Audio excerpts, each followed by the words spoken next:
Question तो बन गया, लेकिन लास्ट वाला क्वेश्चन में ना थोड़ा डाउट रह ही गया है। ठीक है, अभी 7:05 में शुरू करेंगे। ठीक है, ओके सर। क्या प्रॉब्लम है तब तक बता सकते हैं? यस सर, वो वाला जो क्वेश्चन आप दिए थे ना, अब तो जैसे सारा क्वेश्चन देते थे तो पॉलिनोमियल से ही हम लोग जो डिविडेंड निकालते थे ना, और इसमें तो जो मैसेज है वो तो दिया हुआ है, रिसीवर जो रिसीव करेगा। अच्छा, तो पॉलिनोमियल से हम लोग क्या निकालेंगे सर? इसमें हमको यही वाला समझ में नहीं आ रहा था। ओके ठीक है, हम बताते हैं। सर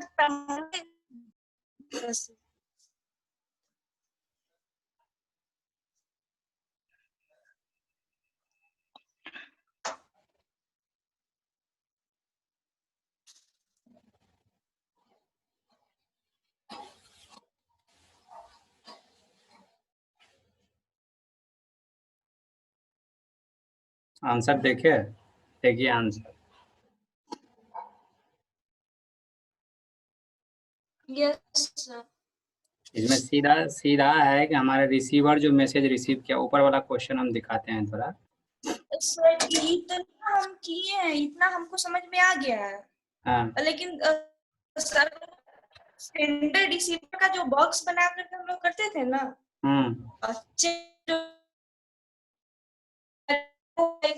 मतलब इसका हमको समझ नहीं आ रहा। देखिए देखिए यहाँ देखिए, ये क्वेश्चन था मेरा।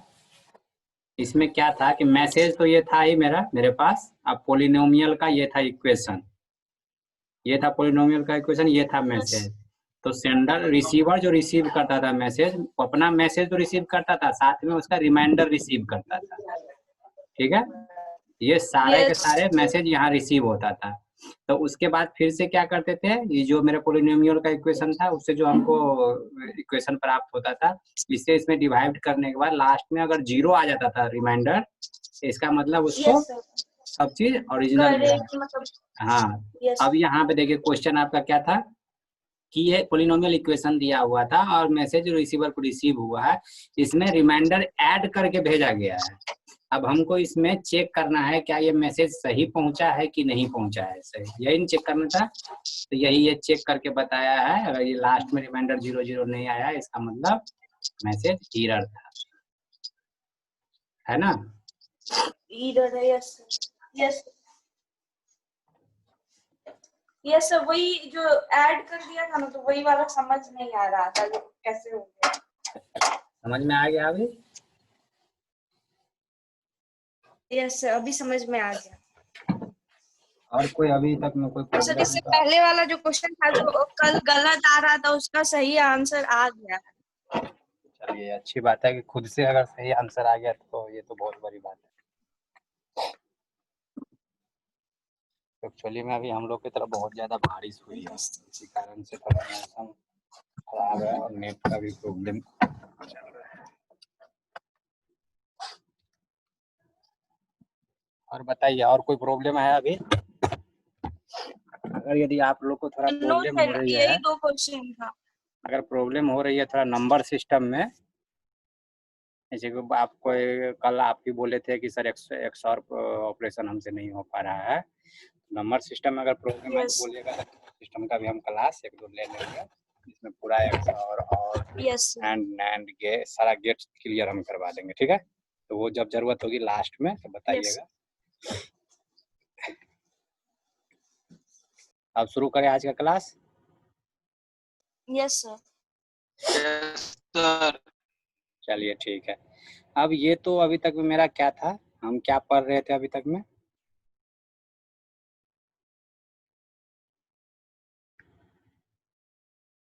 हम अभी तक में पढ़ रहे थे एरर डिटेक्शन। एरर डिटेक्शन में पैरिटी चेक पढ़ लिए, चेक सम तो बता ही दिए है कि चेक सम क्या होता है, इवन बीट चेक करता है और ऑड बीट चेक करता है। अगर इवन बीट चेक कर रहे हैं उसमें जितना भी वन नंबर ऑफ वन जो होता है उसको काउंट करते हैं, अगर इवन होता है तो वो इवन बीट होता है और ऑड होता है तो वो एक्चुअली लगा, जैसे यहाँ पे देखिए रिसीवर है, रिसीवर के पास लगा हुआ है इवन को ओनली ये चेक करेगा। इसमें देखिए ये जो मैसेज था तो 111 यहाँ है और यहाँ पे अगर यदि रिसीवर के पास यही 111 करके जाएगा तो यहाँ ये बता देगा कि ये डाटा रिजेक्ट हो जाएगा, क्योंकि इसमें अगर यदि 3 ही ओनली 3 1 है, अगर एक और 1 इसमें ऐड करके नहीं भेजेंगे तो ये डाटा को रिजेक्ट कर देगा। तो ये होता है चेकसम और पैरिटी चेक और CRC तो बता दिए। चलिए अब आते हैं आगे। अब आगे है एरर करेक्शन, ठीक है, कि एरर डिटेक्शन तो हो गया, एरर तो मिल गया अभी तक में, हम लोग को पता चल गया कि ऐसे ऐसे आएगा तो एरर आएगा, ठीक है। अब एरर को करेक्ट कैसे करेंगे, ठीक है। एरर करेक्ट करने के लिए हमने सबसे अच्छा तरीका होता है हैमिंग कोड यूज करें। Error correction can be handle in 2 flowing way, means 2 तरीका से हम एरर को करेक्ट करें। When an error is discovered the error send the message to sender to retransmit. अगर यदि सेंडर मैसेज भेजा है, अगर कोई एरर आ गया है तो रिसीवर बोलता है उसको रिट्रांसमिट करने के लिए, ठीक है। एक तो ये तरीका है।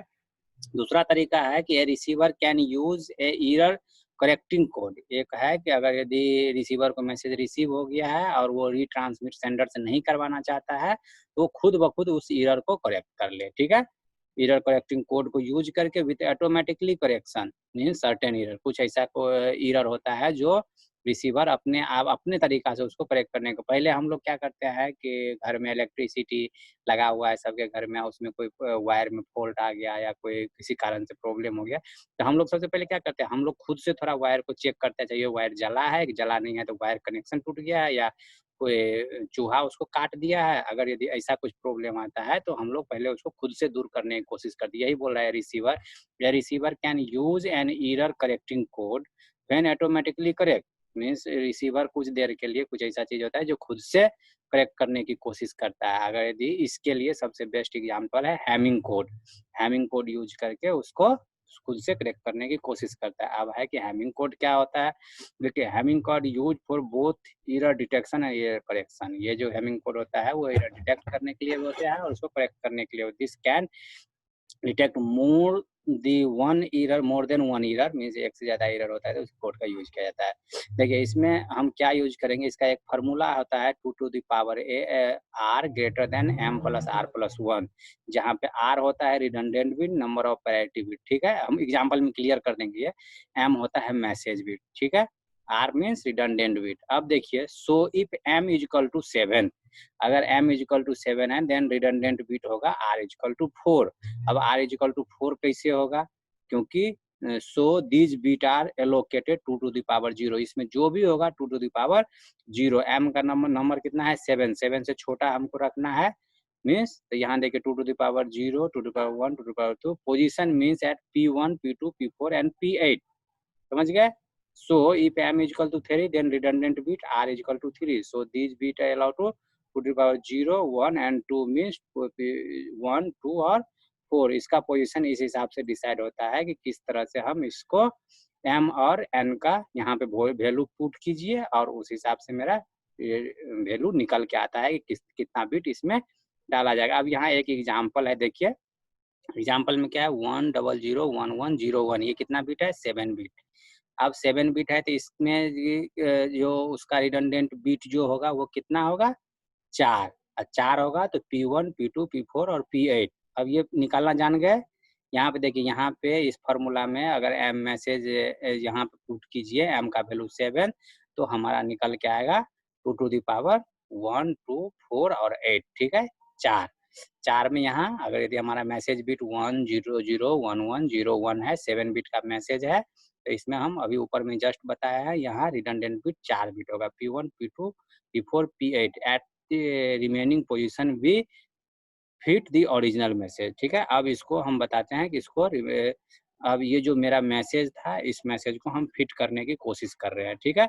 यहाँ देखिए, यहाँ पे we have total 11 bit, so write binary of 1 to 11। यहाँ पे कुछ मैसेज ऐसा था जिसको हम 11 बिट में फिट करने की कोशिश किए, ठीक है। जो हमारा मैसेज था उसको 11 बिट में फिट करने की कोशिश किए। अब देखिए यहाँ पे देखिए 1, 2 से लेके 11 तक हम लिखे हैं। क्यों 11 तक हम गए हैं, क्योंकि हमको यहाँ पे P11 तक हमको निकालना होगा। जैसे यहाँ पे देखिए P8 है, तो P8 हम कैसे निकाल पाएंगे, यहाँ पे देखिए P1, P2, एक का क्या मान होता है 0 0 1, 1 को अगर बाइनरी में लिखेंगे, 1 को बाइनरी में लिखिए तो 0 0 0 1, ठीक है। 2 को बाइनरी में लिखिए 0 0 2, ये लिखने आता है आप लोग को, ये चीज ओनली लिखने, 1 को 2 को 3 को 4 को 5 को बाइनरी में, ये बाइनरी में लिखा गया है, ठीक है। आप इसको देखिए 0 0 0 1, ये बाइनरी में इसका वैल्यू 1 होगा, 2 का वैल्यू 0 0 1 और 0, ये बाइनरी में 2 होगा इसका वैल्यू, इसीलिए 11 का देखिए 8 तो 10 1 11, लास्ट में देखिए 11 का 11 है। अब इसमें से हम निकालेंगे P1 P2 P4 P8, हमको यही इसी 4 का जरूरत है, P1 P2 P4 और P8 का, ठीक है। अब हमारा देखिए P1 में कहाँ कहाँ 1 है, P1 में हम देखेंगे कहाँ कहाँ 1 है। एक देखिए यहाँ 1 पे 1 है, एक 3 पे 1 है, एक 5 पे 1 है, एक 7 पे 1 है, एक 9 पे 1 है, एक 11 पे 1 है। जहाँ जहाँ मेरा 1 था, जहाँ जहाँ 1 था वहाँ वहाँ हम ले लिए 1। अब इसमें 1 कितना है, 1 2 3 4 5 6 1 है। यहाँ देखिए 2 2 4 2 6। अब इसमें हमको देखिए कि 9 पे, इसका 9 पे कितना है 1 है, इसके 0 कहाँ आ रहा है 1 3 5, इसका 5 पे देखिए 5 पे क्या है 1, सॉरी ये शायद गलत लिखा गया है इसमें, तो 5 पे भी 1 होना चाहिए। अब इसमें काउंट कीजिए 3 2 5, 5 1 है, तो ये 5 1 अगर यदि यहाँ भी 1 हो जाता ये इवन बीट हो जाता, तो इवन बीट है तो ये इसका मतलब सही होता, मेरा जो मैसेज है P1 का वो सही होता। यहाँ पे अभी एक गलती के कारण इसमें दिखा रहा है कि ये इवन बीट नहीं है, इवन प्रायोरिटी बीट नहीं है, इसीलिए ये गलत है, ठीक है। अब P2 में जाइए, P2 में हम उसी तरीका से चेक करेंगे कि 1 1 कहाँ है, देखिए 2 पे 1 है, 3 पे 1 है, और कहाँ 1 है 6 पे 1 है, 7 पे 1 है, ठीक है, 10 पे 1 है और इस पे 1 है। तो इसमें हम इस पे देखेंगे क्या ये सारा का सारा 1 है, तो 1 पे, इसीलिए इस एग्जाम्पल में हम जहाँ जहाँ पे मेरा 1 होगा उसको हम पुट कर देंगे इसमें, ठीक है। अगर इसमें हम फिर पुट करते हैं तो उसके वैल्यू से हमें यहाँ वैल्यू डिसाइड होता है कि क्या ये इवन प्रायोरिटी बीट है या ऑड प्रायोरिटी बीट है। अगर इवन प्रायोरिटी बीट होता है तो लास्ट में देखिए, इसके बाद हम क्या करते हैं, यहाँ पे सारा का सारा एग्जाम ये जो है it does not at position 8, अगर पोजीशन 8 पे विच डेसिमल हैव नो 1, अगर यदि इसको हम 1 2 4 और 8 पे अगर यदि हम वैल्यू देते हैं, एक का वैल्यू 1 है, इसमें हमको 1 ऐड करना होगा, इसमें नहीं ऐड करना, इसमें नहीं ऐड करना। अगर यदि इवन प्रायोरिटी बिट नहीं है तो उसमें आप 1 ऐड करके उसको इवन प्रायोरिटी बिट बनाइए। अगर यदि जिस पे हम 1 ऐड करके हम इवन प्रायोरिटी बिट बना रहे हैं उस पोजीशन पे एरर आने का चांस बनता है। इसमें क्या है, एरर को हम ढूंढ रहे हैं, एरर को करेक्ट कर रहे हैं, ठीक है। एरर आने का सबसे पहले तो हम देखेंगे एरर आने का चांस कहाँ है, एरर आने का चांस कहाँ है। अब इस मैसेज को लेके हम आगे, जैसे P1 P2 P4 P8 है, इस मैसेज में देखिए यहाँ पे क्या था, इवन प्रायोरिटी बिट 1 ऐड करने पे इवन प्रायोरिटी बिट बन रहा था। यहाँ पे 2 2 4 1 5, यहाँ पे भी 1 ऐड करने पे प्रायोरिटी बिट, यहाँ पे 3 है, एक ऐड करेंगे तो बनेगा, यहाँ पे 3 है, यहाँ पे एक ऐड करेंगे तो इवन प्रायोरिटी बिट बनेगा। इसका मतलब ये है कि यहाँ देखिए ये बता रहा है कि इस दो में अगर यदि हमको जैसे P2 और P4 है मेरा, तो P2 और P4 मीन्स ये जो मेरा मैसेज था वो 2 और 4 को जोड़ के 6th पोजीशन जो होगा मेरा, 6th पोजीशन पे एरर आने का मेरा चांस है। अब देखिए मैसेज देखते हैं, मैसेज दिखाते हैं। अभी तक यहाँ तक समझ गए 6th पोजीशन, ये जो मेरा डाटा था 1 2 3 4 5 6, इस 0 पे हमारा एरर आने का चांस ज्यादा है, ठीक है। आप देखिए ये मैसेज में अब कोई तो ये लिखा है, शायद इसमें कुछ प्रॉब्लम आ रही है, जो लिखा है उसमें कि यहाँ पे हम आपको बता दिए हैं कि कैसे कैसे लिखना है। यहाँ देखिए, यहाँ से यहाँ P1 से उठाना है, P1 पे जहाँ जहाँ पे 1 होगा उस 1 को यहाँ पे रखना है, ठीक है। जहाँ जहाँ पे 1 है उस 1 को यहाँ पे रखना है, उस 1 को। अब उसके बाद जो 1 जितना टाइम्स 1 आएगा उस 1 को काउंट करेंगे कि वो जीरो मीन्स वो इवन बीट है या ऑड बीट है। अगर इवन बीट होगा, समझ गए, अगर यदि वो इवन बीट होगा तो सही है, अगर ऑड बीट होगा तो उसको 1 लगा के ऑड इवन बीट बनाएंगे। जिस P1 P2 पे 1 लगाएंगे मीन्स उस पोजीशन पे जाके वो मेरा एरर दे रहा है, ठीक है। तो उस पोजीशन पे एरर आने का मेरा चांस ज्यादा बनता है। कोई कंफ्यूजन है अभी तक में तो आप बताइए, आप बताइएगा तब हम समझेंगे कि अच्छा हम। हेलो सर, m का वैल्यू जब 7 पुट किए हैं सर, हाँ, तो आर सर 4 कैसे हुआ नहीं समझ। यहाँ पे पुट करके देखिए ना।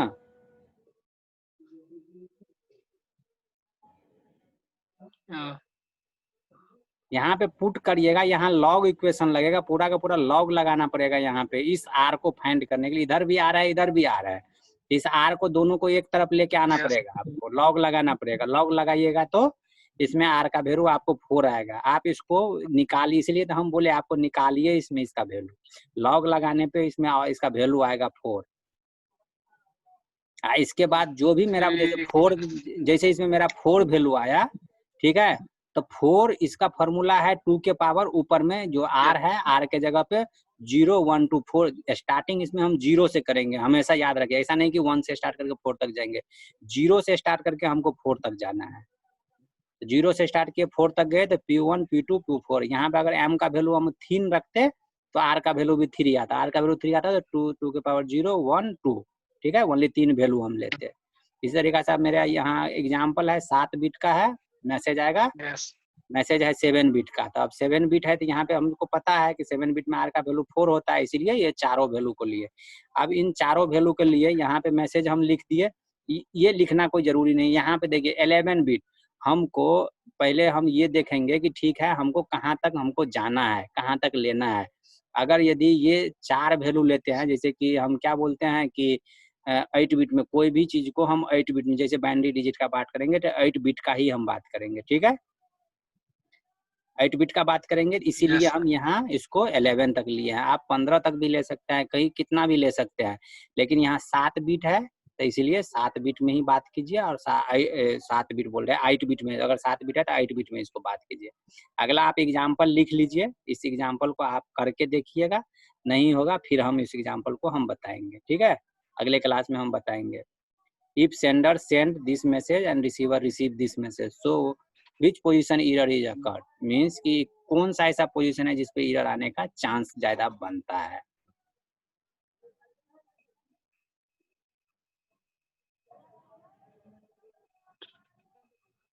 यहाँ पे 1 से लेकर 12 तक लिखना होगा। अब मैसेज कितना है 12 बिट, 12 बिट है तो आर का वैल्यू फाइंड करके देखिएगा कि हमको कितना तक लिखना होगा, ठीक है। चलिए आगे हम बता ही दे रहे हैं इसको, बाद में आप लोग करके भी चेक कीजिएगा। यहाँ पे देखिए 12 बिट है तो हम जैसे 1 का लिख लिए, 2 का लिख लिए, 3 का लिख लिए। हम तो भाई बोले 12 बिट है तो 12 12 बार हमको लिखना होगा, ठीक है, तो 12 एक एक करके 12 तक लिख लिए। अब इसमें भी अगर यदि आर का अगर निकालिएगा तो आर का वैल्यू आपको 4 ही आएगा, ठीक है, ग्रेटर देन इक्वल टू है तो इक्वल टू लगा के उसमें आर का वैल्यू 4 निकाले। इसमें देखिए P1 की हम बात करेंगे तब P1 ऐसे लिखेंगे, P1 P2 P4 P8, ऐसे जैसे लिखे थे ऊपर में, लिखे थे ना यहाँ पे, ये वैल्यू, ये वैल्यू। इसी तरीका से P12 तक लिखिएगा। अब P12 तक लिखिएगा, इसमें P12 तक, सॉरी, P12 तक ये लिख दिया है। अब देखिए 1 के पोजीशन पे, ये जो 1 के पोजीशन पे है वो कहाँ कहाँ 1 आया है, 1 पे आया है, 5 पे आया है, 9 पे आया है, 3 पे आया है, 7 पे आया है, 11 पे आया है, ठीक है, 1 3 5 7 9 1, ठीक है। तो ये जो मेरा ये पोजीशन है इस सब के जगह पे 1 रखिए। आप फिर उसको चेक कीजिए कि इवन प्रायोरिटी बिट है या नहीं है। अगर ये इवन प्रायोरिटी बिट होगा तो ठीक है, और नहीं इवन प्रायोरिटी बिट होगा तो उसमें 1 ऐड करके उसको इवन प्रायोरिटी बिट बनाना है। जैसे देखिए इसके पास ये मैसेज ऐसा रिसीव हुआ, अब यहाँ पे ये इवन प्रायोरिटी बिट नहीं था, यहाँ पे 2 और 2 4 1 है, 4 1 है ना, इसको ऐसे ही छोड़ दिया है। और 0 कहाँ, यहाँ देखिए 2 1 है, इसीलिए इसको ऐसे ही छोड़ दिया है। चेंज कहाँ हुआ है कि 2 2 4 5, जहाँ पे 5 1 है, जहाँ पे 3 1 है, तो इन 3 1 पे या 5 1 पे एक ऐड करके इसको इवन प्रायोरिटी बिट बनाया। इसीलिए यहाँ सेकेंड P2 और P8 दोनों जोड़ के 8 2 10 होता है। इसीलिए 10th पोजीशन पे इस मैसेज में इसके पास जो ये मैसेज था, सेंडर जो मैसेज सेंड किया था 10th पोजीशन पे एरर आएगा, समझ गए। इसका जो एरर आने का चांस है वो 10th पोजीशन पे एरर आने का चांस है, ठीक। अब होता है हैमिंग डिस्टेंस, ठीक है। अब हम पढ़ते हैं हैमिंग डिस्टेंस। नहीं, इसके साथ प्रॉब्लम क्या है, ये बार बार ये भाग क्यों जा रहा है। हैमिंग डिस्टेंस क्या होता है कि हम जो ये पढ़ लिए हैमिंग के, हम एरर करेक्ट कर दिए, एरर आया तो हमको पता चल गया कि कहाँ पे एरर आ रहा है। एरर जैसे ही पता चलेगा तो उसको तो हम इजीली डिफाइन कर वो एडिट कर सकते हैं और एरर को करेक्ट कर सकते हैं। अब है कि इसमें हम डिस्टेंस, हैमिंग डिस्टेंस फाइंड कैसे करेंगे, ठीक है। One of the central concept in coding for error control is the idea of the Hamming distance. The Hamming minimum distance means सिर्फ इसमें है कि हम एक नंबर से दूसरे नंबर का डिस्टेंस कैसे फाइंड करेंगे, ठीक है। मेन पॉइंट इसी है कि हैमिंग डिस्टेंस वन पॉइंट से दूसरे पॉइंट का, अगर यदि मेरा मैसेज है 8 बिट का तो 1 बिट से दूसरे बिट का डिस्टेंस कैसे फाइंड करेंगे। इसके लिए देखिए, the Hamming distance can easily be found if we apply the XOR operation. अगर हैमिंग डिस्टेंस को फाइंड करने इजिली हम फाइंड कर सकते हैं अगर यदि हम एक्सओर ऑपरेशन परफॉर्म कर रहे हैं तो। On the two word and count number of ones in the result. दो वर्ड के बीच में एक्सओर ऑपरेशन परफॉर्म करेंगे और उसमें काउंट करेंगे हम क्या, नंबर ऑफ वंस। एग्जांपल देख लीजिए, एग्जांपल में सीधा सीधा दिया हुआ है कि इन दोनों वर्ड के बीच में हमको डिस्टेंस फाइंड करना है। देख रहे हैं ये वर्ड 000 और 011, देख लिए। अब इन दोनों के बीच में हमको हैमिंग डिस्टेंस फाइंड करना है। इन दोनों के एक्सओर परफॉर्म करेंगे तो क्या होगा, अगर यदि सेम रहा तो 0, अगर डिफरेंट रहा तो 1। एक्सओर का आपको ऑपरेशन ट्रूथ टेबल याद है, ट्रूथ टेबल Yes, याद sir. है। हाँ, तो इसमें इसको एक्सओर कीजिए। एक्सओर करने के बाद कितना 1 हमारे पास आ रहा है, 2 1 आ रहा है हमारे पास, ठीक है। तो 2 1 आ रहा है, इसका मतलब हैमिंग डिस्टेंस क्या होगा, 2। क्लियर, ये सीधा सीधी इसका एक डिफिनेशन देख दे। Hamming distance can easily be found if we apply XOR operation on the two words and count number of ones. Two word पे एक्सओर ऑपरेशन परफॉर्म करके नंबर ऑफ वंस कितना आ रहा है उसको हम काउंट कर लेंगे, वही मेरा हैमिंग डिस्टेंस होगा। कोई दिक्कत नहीं। तो सेकेंड बनाइए। सेकेंड में क्या है, 2 वर्ड यहाँ भी है और 2 वर्ड पे एक्सओर ऑपरेशन परफॉर्म करेंगे। अगर यदि सेम रहेगा तो 0, जैसे 1 और 1 है तो 0, यहाँ 1 और 1 है तो 0, डिफरेंट रहेगा तो 1। कितना 1 आया इसमें, 3 टाइम्स 1 आया, इसलिए हैमिंग डिस्टेंस इसका 3 हो जाएगा। कोई दिक्कत नहीं ना। ये सीधा सीधी गेट में क्वेश्चन पूछता है हैमिंग डिस्टेंस फाउंड करने का, ठीक है। सर एक बार इसको फिर से रिपीट कीजिए ना, मेरा नेटवर्क सही से नहीं था तो साउंड सही से नहीं आ रहा था। इसमें कुछ नहीं है डिफिनेशन पर, ये दे हैमिंग डिस्टेंस 2 वर्ड मेरे पास होगा, 2 कोड, यहाँ देखिए 2 कोड 000 है और यहाँ 001 है। इन दोनों को हम एक्सओर ऑपरेशन परफॉर्म करेंगे, इन दोनों के बीच में यहाँ देखिए 000 011 एक्सओर ऑपरेशन परफॉर्म करेंगे। तो एक्सओर ट्रूथ टेबल सामने में खोल के रखिए, इसको परफॉर्म कीजिए। अगर ट्रूथ टेबल में एक्सओर का ऑपरेशन होता है, अगर यदि सेम रहता है, जैसे 00 यहाँ है तो 00 में 0 होता है, अगर डिफरेंट रहता है तो 1 होता है। इसमें 1 को काउंट कर, जो रिजल्ट मेरा आएगा एक्सओर ऑपरेशन परफॉर्म करने के बाद रिजल्ट जो आएगा, रिजल्ट में हम 1 टोटल नंबर ऑफ 1 काउंट करेंगे। अगर यदि टोटल नंबर ऑफ 1 2 होगा तो इसका हैमिंग डिस्टेंस 2 होगा। यहाँ भी देखिए नेक्स्ट एग्जांपल, 2 वर्ड है मेरे पास 10101 कॉमा के बाद 111, ये है, ये वर्ड है। यहाँ पे एक्सओर ऑपरेशन परफॉर्म कीजिए। एक्सओर ऑपरेशन परफॉर्म करने के बाद यहाँ पे देखिए 1 और 1 रिपीट हो रहा, मीन्स वो सेम है इसलिए 0। यहाँ पे भी 1 और 1 रिपीट हो रहा है तो 0।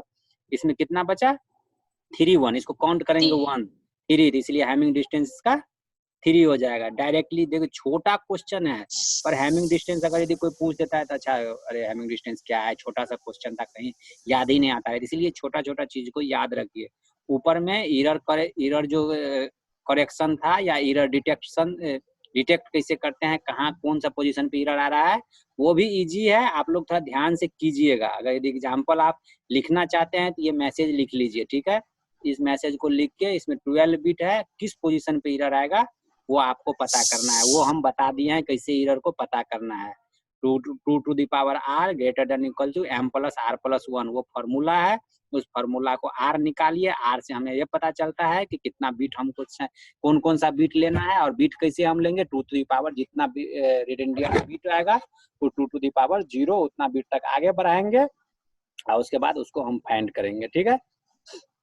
यस। अब आता है मिनिमम हैमिंग डिस्टेंस। अब है कि ये तो हैमिंग डिस्टेंस हम फाइंड कर लिए, अब है कि मिनिमम हैमिंग डिस्टेंस हम कैसे फाइंड करेंगे, ठीक है। minimum having distance. The minimum having distance is the smallest having distance between all possible pair in the set of word. ठीक है, जो हमारे पास word होगा उसका मिनिमम हैमिंग डिस्टेंस हम फाइंड करते हैं। किस तरह से हम फाइंड करेंगे, ठीक है। यहाँ पे देखिए मेरा एक ये एग्जाम्पल दिया हुआ था, ये एग्जाम्पल दिया हुआ है, एग्जाम्पल है ये देखिए, डाटा वर्ड दिया हुआ है, कोड वर्ड दिया हुआ है, जैसे 0100011011, इसका ये कोड, ये हमारा एग्जाम्पल है, मीन्स एग्जाम्पल दिया हुआ, क्वेश्चन दिया हुआ है। अब find the minimum Hamming distance, अब ये बोल रहा है कि इसका हैमिंग डिस्टेंस फाइंड कीजिए, ठीक है। पहला हम देखिए, पहला जी 00011, इन दोनों के बीच में करेंगे, ठीक है, ये और इसके बीच में। यहाँ पे क्या आ गया, मेरा XOR ऑपरेशन परफॉर्म करेंगे, सारा हैमिंग डिस्टेंस फाइंड करने के लिए XOR ऑपरेशन परफॉर्म करेंगे, ठीक है। इन दोनों को परफॉर्म किए तो 2 1 आया, यहाँ 2 लिख दिए। अब 00101 मीन्स सबके साथ सबका हम करेंगे। अगर यदि हम 00 के साथ 11, ये इस लास्ट का करेंगे, 011 के साथ अब हम इसका करेंगे, मीन्स सबका एक दूसरे के करने के बाद देख लिए यहाँ पे XOR ऑपरेशन परफॉर्म कर रहे हैं सबके साथ, एक दूसरे के साथ XOR ऑपरेशन परफॉर्म करने के बाद यहाँ पता चला कि 2 1 आया, यहाँ भी 2 1 आया, यहाँ भी 2, यहाँ भी 2, यहाँ भी 2, यहाँ भी 2। इस क्वेश्चन में सबके साथ किसी के साथ हम XOR ऑपरेशन परफॉर्म कर रहे हैं, तो क्या आ रहा है, मेरा 2 ही आ रहा है। समझ में नहीं आया तो हमको बोलिए, अभी नहीं समझ में आएगा तो हम उसको बताएंगे। सर एक बार और रिपीट कीजिए ना, मतलब आप जो लिए ना D000, ये तो कोड वर्ड है, और फिर 011 ये क्या है? ये 011, ये इसमें जो 4 वर्ड है ना मेरे पास कोड वर्ड, ठीक है, इस 4 कोड वर्ड को एक के दूसरे के साथ, इसके फिर इसके साथ, पहला का दूसरा के साथ, पहला का तीसरा के साथ, पहला का चौथा के साथ, समझ गए, ये किया है। पहला का दूसरा के साथ अभी किया है, फिर पहला को तीसरा के साथ किया, पहला को चौथा के साथ किया है, ठीक है। इस पहला का चौथा के साथ क्या किया है, XOR ऑपरेशन परफॉर्म किया है। जैसे एक देखिए यहाँ पे आपको बता दिया है XOR में क्या है, सेम रहेगा तो 0 और डिफरेंट रहेगा तो 1, ठीक है। इसमें फिर 1 काउंट करेंगे, 1 कितना टाइम्स आ रहा है, 2 टाइम्स 1 आ रहा है, इसलिए 2। इसमें सब में देखिए, सब में XOR ऑपरेशन परफॉर्म किया है और वो वर्ड आ रहा है 2, ठीक है। तो सब में इसमें सबसे मिनिमम कौन है, तो 2 ही है। 2 से मिनिमम अगर यदि कहीं किसी में 1 रहता तो हम उस 1 को काउंट ले लेते, लेकिन यहाँ पे सब में 2 ही है। अब देखिए दूसरा एग्जांपल मेरे पास नीचे है, इसको हम आंसर तो इसमें डाटा वर्ड का कोई यूज नहीं है, कोई यूज नहीं है, डाटा वर्ड का कोई यूज नहीं, हाँ कोई यूज नहीं डाटा वर्ड का। इसमें सबका कहाँ ऐड किया हुआ है सर? क्या नहीं समझे, हम बताओ। वो डाटा कोड वर्ड है ना सर, सभी को एक दूसरे से ऐड करते हैं ना, हाँ हाँ, तो उसमें सभी कहाँ किया हुआ है कि इसमें सभी किया हुआ है, तुम बोलो कौन सा नहीं है। तुम हमको इसमें जैसे 1 2 3 4 है ना, इसमें हमको बोलो कौन सा नहीं है। 4 और 1 दिखाए तुमको, 4 1 दिखाए कहाँ है, यहाँ पे ये देखो 4 1 है, यहाँ पे 4 और 1 है ना। 1 4 बोलो या वो 4 1 बोलो, बात तो सेम ही होगा ना। XOR ऑपरेशन परफॉर्म करना है, या तो 4 1 बोलो या 1 4 बोलो, और तुम बोलो कौन सा नहीं है, वो हम दिखा देंगे तुमको। जैसे 110 है ना सर, तो उसको तीनों के साथ ऐड करना है अलग अलग। हाँ, जैसे 110 है ना, 110, तो एक देखो ये 110 0 के साथ हो गया, और 110 देखो इसके साथ है, 110 इसके तीनों के साथ तो है 110 का, तो कहाँ प्रॉब्लम है तुमको, है ना। उल्टा भी देखो, ऐसा नहीं कि तुम एक तरफ से देख रहे हो दूसरी तरफ से नहीं देख रहे हो। 1 तुमको 3 जगह देखना है 110, देखो एक जगह 110 यहाँ दिख रहा है, एक 110 यहाँ दिख रहा है, एक 110 यहाँ दिख रहा है। या बोलो 1 1 4 बोलो, या ये क्या है 2 4 बोलो, या 3 4 बोलो, समझ गया बात। इसमें सब होगा, ऐसा नहीं। ठीक है, तुमको अगर यदि लग रहा है कि ऐसा नहीं है तो तुम नेक्स्ट करके देखो, तुम जिस हिसाब से तुम सोच रहे हो ना उसी हिसाब से करो। मेन तुमको क्या देखना है, मिनिमम डिस्टेंस, नंबर ऑफ 1 जो इसमें आ रहा है वो 2 ही आ रहा है या और कम आ रहा है। अगर और कम आ रहा है तो वो वर्ड हमको बताओ कि सर इसमें और किसी में कम आ रहा है, तो वो आंसर उसका वो हो जाएगा मिनिमम डिस्टेंस, ठीक है। ठीक है, एक हम तुमको एग्जाम्पल हम यहाँ दिए हुए हैं, ये एग्जाम्पल है वर्ड कोड वर्ड, इसको बनाओ। इसको बनाने के बाद हमको बताओ कि सर इसमें क्या प्रॉब्लम है।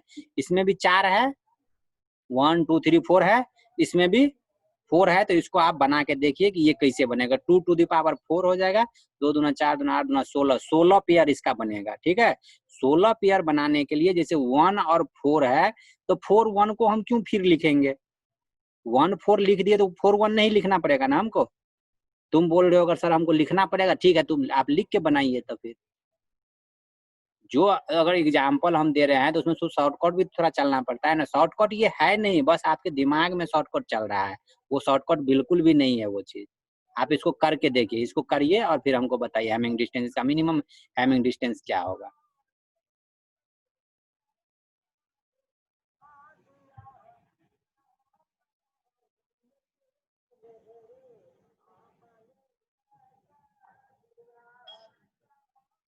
आप लोग कर रहे हैं, एक बार बता दीजिए कर रहे हैं तो हम वेट करेंगे। यस सर, बना रहे हैं। ठीक है, बनाइए बनाइए, हो जाएगा तो हमको बताइएगा, क्योंकि हम इतना वेट नहीं करेंगे ना कि जी 2 ही स्टूडेंट है तो उसी को जो समझ गया तो अच्छा से आगे बढ़ जाएंगे फिर।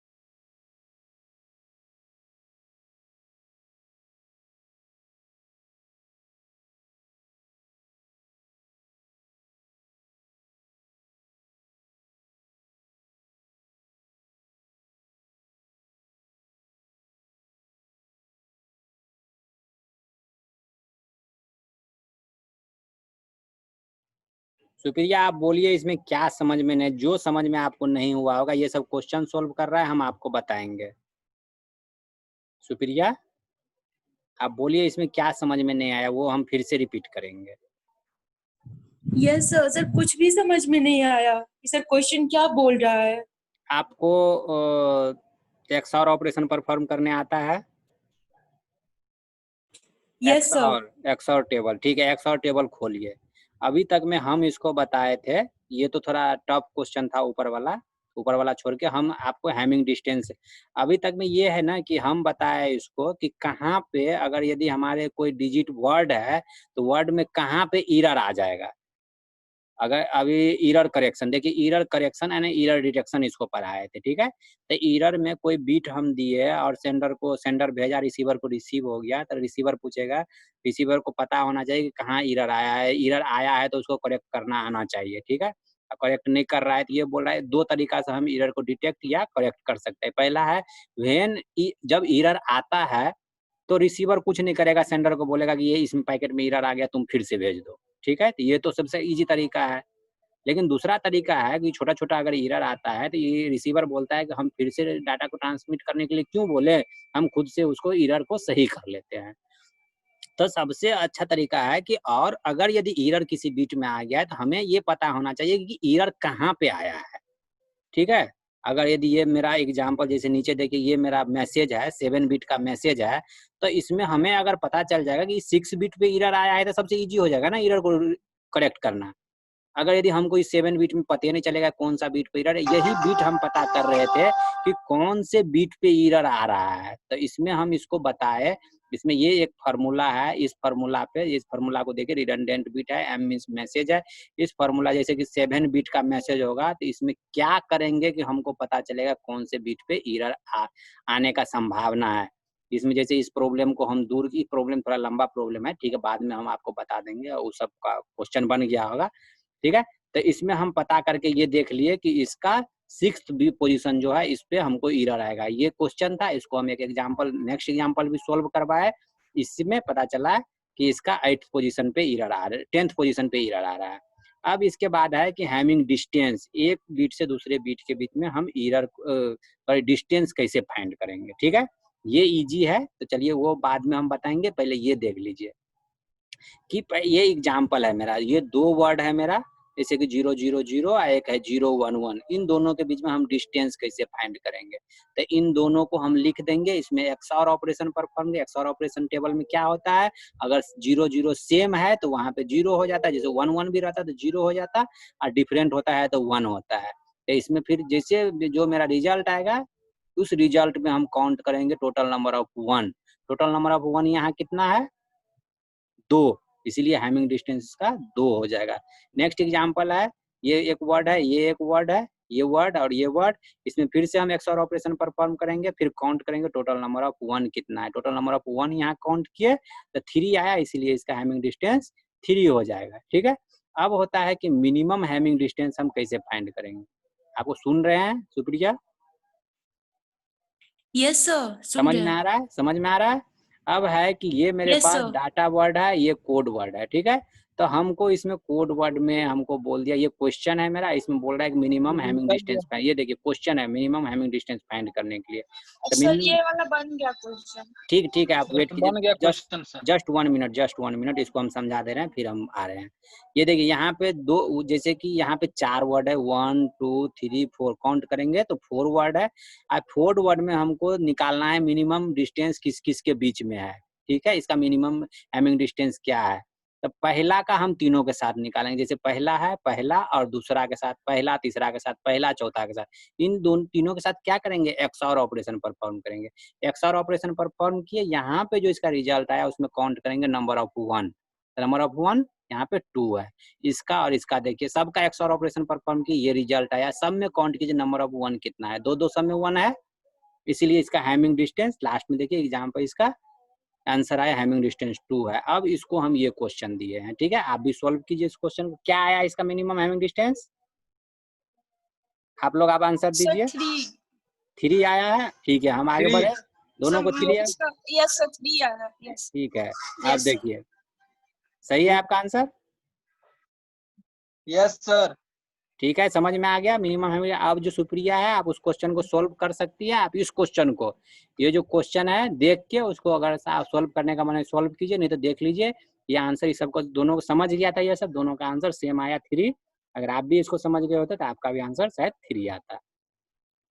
यस सर, बन जाएगा सर, कीजिए। ठीक है, देखिए ये इस पॉइंट को हम छोड़ रहे हैं क्योंकि इसमें सीधा सीधी और कुछ शॉर्टकट बताया गया है, इसलिए हम इस पॉइंट को छोड़ के अब हम आगे आ रहे हैं टाइप्स ऑफ एक्नॉलेजमेंट। ठीक है, अगर यदि किसी को हम मैसेज भेजते हैं, जैसे कि ये देखिए इसमें सेंडर है, रिसीवर है, तो किस किस तरह का हमारे पास एक्नॉलेजमेंट आता है, किस किस तरह का हमको कोड वापस, जैसे कि हम आपको यहाँ से हम बोल रहे हैं सुप्रिया, तो सुप्रिया उधर से सुन रही है और वो हमें जवाब दे रही है, हाँ सर मुझे ये समझ में आ गया। इसका मतलब ये पॉजिटिव रिस्पॉन्स है, पॉजिटिव एक्नॉलेजमेंट आया उधर से कि सर हम सुन रहे हैं, हमको समझ में आ रहा है। निगेटिव इसमें क्या होगा कि हम उसको बोल रहे हैं, वो बोलेगी सर हमको समझ में नहीं आया, नेटवर्क की रहा, तो ये निगेटिव हो गया। फिर एक होगा कि हम यहाँ से बोल रहे हैं, आप तक पहुंचे ही ना आवाज, समझ गए, तो वो हो जाएगा एक तरह का, आपके पास ना आवाज पहुंचे तो आप एक्नॉलेजमेंट क्या दीजिएगा। एक हो जाएगा कि आवाज भी पहुंच गई, आप उधर से एक्नॉलेजमेंट दे रहे हैं, मुझे हमें जवाब दे रहे हैं, तो वो हमें तक नहीं पहुंच पा रही है। तो इसी तरह का, इतना तरह का एक्नॉलेजमेंट आता है इसमें। ये तो हम सिंपल लैंग्वेज में बोल दिए, इतना तरह का आता है, ये याद रखिए। ठीक है, इसके बाद अब इसका हम नाम देते हैं, जैसे कंप्यूटर के लैंग्वेज में उसको नाम दिया जाता है। पहला है independent acknowledgement. Independent acknowledgement means क्या होता है कि वो आजाद है, packet in the independent acknowledgement every send packet has their personal acknowledgement. जैसे सेंडर देखिए, सेंडर क्या किया, फर्स्ट मैसेज भेजा रिसीवर को, तो रिसीवर उसको रिटर्न किया कि हाँ ये मैसेज हमको आ गया। सेकंड भेजा, सेकंड के लिए भी, थर्ड भेजा, थर्ड के लिए भी। मीन्स ये क्या है, इंडिपेंडेंट है कि आप हमें रिसीव मैसेज भेजिए और हमको जैसे ही मैसेज हमारे पास आएगा हम आपको एक्नॉलेजमेंट कर देंगे कि हाँ हमको मैसेज आ गया। ठीक है, एक मैसेज के लिए एक इंडिपेंडेंट, सिंगल मैसेज के लिए सिंगल एक्नॉलेजमेंट, सिंगल मैसेज के लिए सिंगल एक्नॉलेजमेंट। ठीक है, दूसरा आता है cumulative acknowledgement. Cumulative acknowledgement means क्या होता है कि बहुत सारा इनपुट गया, इनपुट गया, इनपुट गया, लास्ट में एक बार बोल दिया कि हाँ सर आपका इतना सारा इनपुट आ गया। जैसे देखिए यहाँ पे in which only one acknowledgement denote that all